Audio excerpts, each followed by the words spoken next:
प्रदेश सरकार जो समय प्रदेश में सत्ता में थे, ये लोग नीरो की तरह चैन की बंसी बजा के स्वयं के परिवार तक सीमित रह गए थे।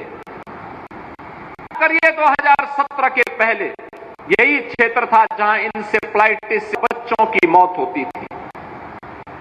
ये वही क्षेत्र है के पहले जिस क्षेत्र में कोई पर्व और त्योहार आता, हर व्यक्ति सशंकित होता था, पता नहीं इस बार का पूजा में क्या हो जाए, होली में क्या हो जाए। लोगों के मन में एक भय, एक आशंका होती थी और कभी तो सरकारें ऐसा करती थी कि गांव के लोगों को पूरे गांव करके बंद कर देती थी, पता ही नहीं लगता था। जब हम लोग थे वे गांव के लोग कहां चले गए तो पता लगता था कि मैं भाग गई हैं, पुरुषों को जेल के अंदर ठूंसा हुआ है। किससे? क्योंकि लोग दुर्गा पूजा करना चाहते थे, नहीं करने दिया, उन्होंने थोड़ा विरोध किया, उनको जेल के अंदर ठूंस दिया। बहनों ही दृश्य होता था। लेकिन आज स्थितियां बदल, डबल इंजन की सरकार प्रधानमंत्री मोदी जी के नेतृत्व और मार्गदर्शन में उत्तर प्रदेश देवरिया ही नहीं, अब तो उत्तर प्रदेश दंगा भी हुआ है, माफिया मुक्त भी हुआ है और विकास की गति को तेजी के साथ आगे बढ़ाने वाले राज्य के रूप में आगे बढ़ा है। और उसी स्पीड को गति देने के लिए हम यहां पर आए हैं। यहां पे एक डिग्री कॉलेज का उद्घाटन हुआ है, चा भवन है डिग्री कॉलेज का। डिग्री कॉलेज का सरकारी का देवरिया में कोई 4 मंजिला भवन अभी तक नहीं रहा होगा। भवन यहां पे बन गया है पड़िया पार में, और एक साथ यानी कला, विज्ञान और वाणिज्य तीनों की कक्षाएं इसमें एक साथ आरंभ होंगी। सत्र में यहां प्रवेश प्रारंभ हो जाएंगे। ऐसे ही पत्थरदेवा में डिग्री कॉलेज में संकाय को प्रारंभ करने की कार्रवाई भी हो रही है और गौरी बाजार के कॉलेज में भी वहां ऑडिटोरियम का निर्माण हो, वहां के सभी को संचालन किया जा सके, इसके लिए भी ये सभी आज प्रारंभ किया जा रहा है। बहनों और भाइयों, कोई करता था इससे पहले कि ऐसे संस्थाएं गांव में बन पाएंगी, ग्रामीण क्षेत्र में बन पाएंगी? एक कल्पना से परे की बात थी। पहले दंगे की चपेट में आते थे, बीमारियां घेरी रहती और इंसेफ्लाइटिस की बीमारी ने तो पूरे उत्तर प्रदेश बीमार कर दिया था। अभी एक नई एक्सप्रेस शुभारंभ होने जा रहा है जो गोरखपुर से सिलचर तक जाने वाला है और देवरा कवर हो जाएगा green field express way. Connectivity Delhi तक देंगे। गोरखपुर से आमली को जोड़ने के लिए भी कार्रवाई हो रही है। तो ये मान के चलिए कि आप देवरिया से सीधे शामली या दिल्ली कहीं भी जाना हो, बहुत कम समय में, बहुत कम, ये सभी कार्य आगे बढ़ेंगे। क्यों ये सड़कें लेन की रहेंगी? हम आश्चर्य करते थे। देवरिया आना होता था, सिंगल लेन की सड़क होती थी, आज 4 लेन की बन रही है। गोरखपुर से देवरिया बलिया का पूरा मार्ग 4 लेन की कनेक्टिविटी के साथ जुड़ेगा। देवरिया से आटा मार्ग के चौड़ीकरण के कार्यक्रम को भी हम लोग बढ़ाएंगे। अब ये मार्ग इस दूरी को और कम किया जाएगा। देवरिया के विधायक जी भी हैं और हाटा के विधायक जी भी हैं। देवरिया से कसिया और पडरौना के मार्ग को भी लेन नहीं बनाया जा सकता है। 2 जिला मुख्यालयों को 4 लेन के साथ जोड़ने का कार्यक्रम इस सरकार की प्राथमिकता का हिस्सा है और ये सभी होने चाहिए।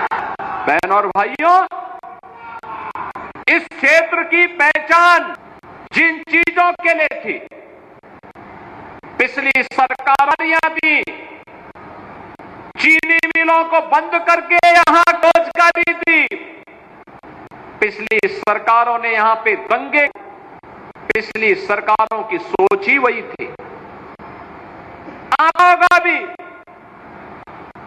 ये लोग जो परिवारवादी हैं, जिनकी सोच केवल अपने परिवार तक सीमित है, जाति का नारा देते हैं, लेकिन जब सत्ता में आए तो तुष्टीकरण की नीतियों की पराकाष्ठा को पूरी करते हुए केवल अपने परिवार के विकास की बात करते हैं, अपने सीमित रह जाते हैं।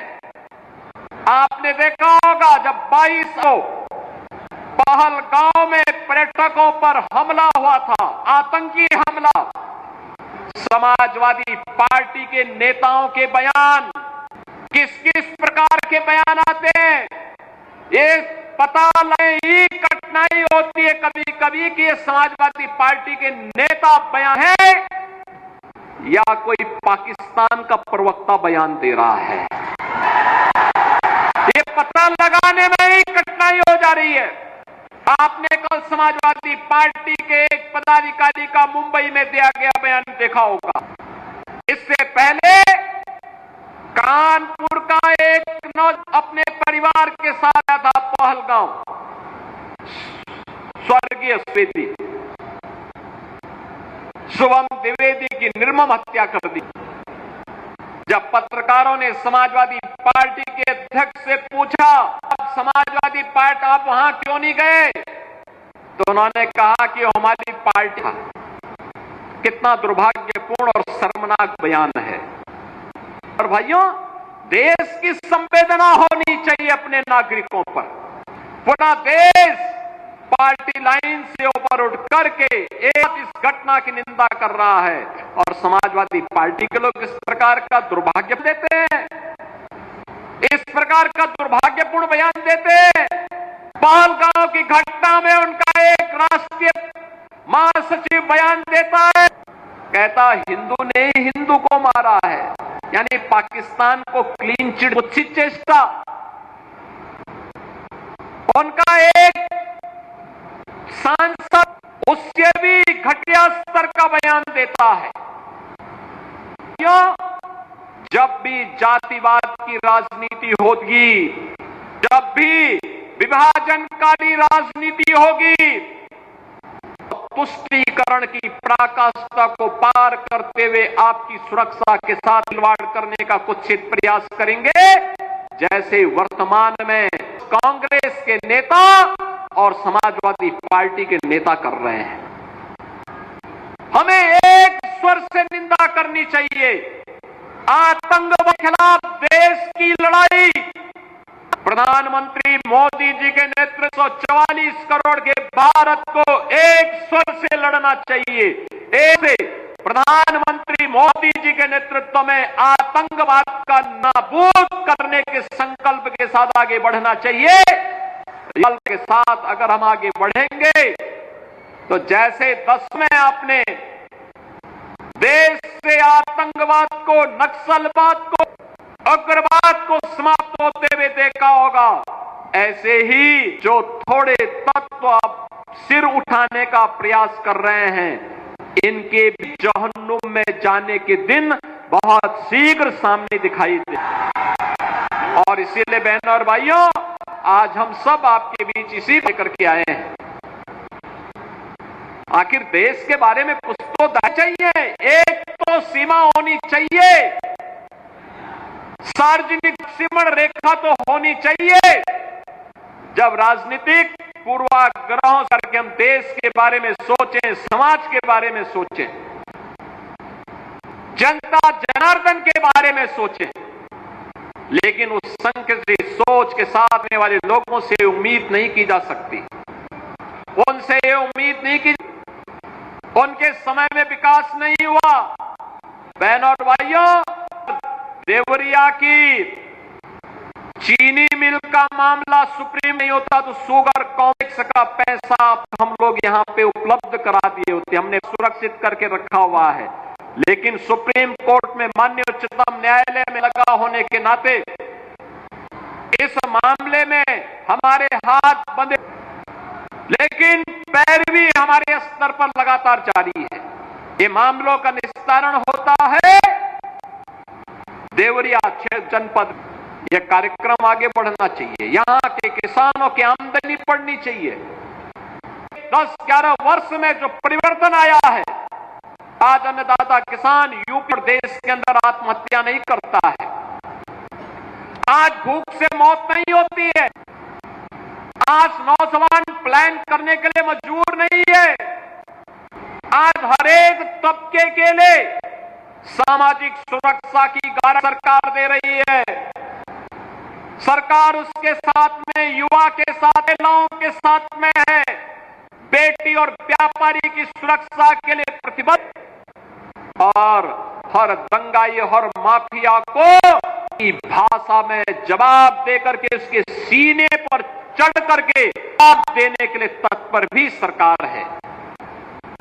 और इसीलिए और भाइयों, हमें अब विकास के बारे में सोचना है। विकास विकल्प नहीं हो सकता, कोई विकल्प नहीं हो सकता। वही विकास के हमारे जनप्रतिनिधि जब प्रयास करते हैं तब कॉलेज का निर्माण होता है, ITI होता है। देवरा बाबा के नाम पर भारतीय जनता पार्टी के डबल इंजन ने देवरिया में मेडिकल कॉलेज किया। मेडिकल कॉलेज में आज नर्सिंग कॉलेज के भी निर्माण के कार्य प्रारंभ किया जा रहा है। बहनों और भाइयों, नर्सिंग कॉलेज बनेगा तो बेटियों के लिए 100% 100% प्लेसमेंट की गारंटी होगी, 100% नौकरी की गारंटी देने वाला कार्य है। जिन बेटियों गोरखपुर, लखनऊ, दिल्ली या अन्य बड़े महान नर्सिंग की पढ़ाई के लिए जाने के लिए मजबूर होना पड़ता था, अब उनको देवरा बाबा मेडिकल कॉलेज के कैंपस में ही ये सुविधा हो पाएगी। ये सभी सुविधाएं उनको यहां प्राप्त होंगी। बाढ़ बचाव के समाधान का निवारण के लिए भी तमाम कार्यों का आज शुभारंभ किया जा रहा है। और बहनों और भाइयों, देवरिया के लिए तो अभी बहुत सोनो घाट मार्ग के बारे में मैंने कहा है, जल्दी से उसका प्रस्ताव भी भेजें। और यही नहीं, इनलैंड वाटरवे के लिए देवरिया प्रभारी मंत्री के रूप में परिवहन मंत्री को इसीलिए बनाया गया है, इन्हीं के विभाग को उस कार्य को करना है कि बलिया में जहां गंगा सरयू जी मिलती है,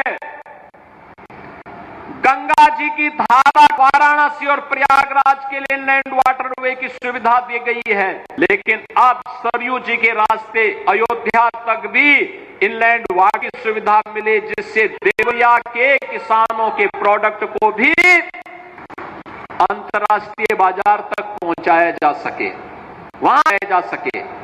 और उसी अभियान के क्रम को जितनी तेज ये कार्य हो सकते हैं, इनलैंड वाटरवे अथॉरिटी का गठन किया जा चुका है। अभियान तेजी के साथ आगे बढ़ेंगे, बिना रुके बनेगा, बिना रहेगा, बिना डिगे अपने मार्ग से डिगे। ये डबल इंजन की सरकार अपने कामों को लेकर के आगे बढ़ेगी और उसी कार्यक्रम के सिलसिले मुझे आज देवरिया में फिर से आने का अवसर प्राप्त हुआ है।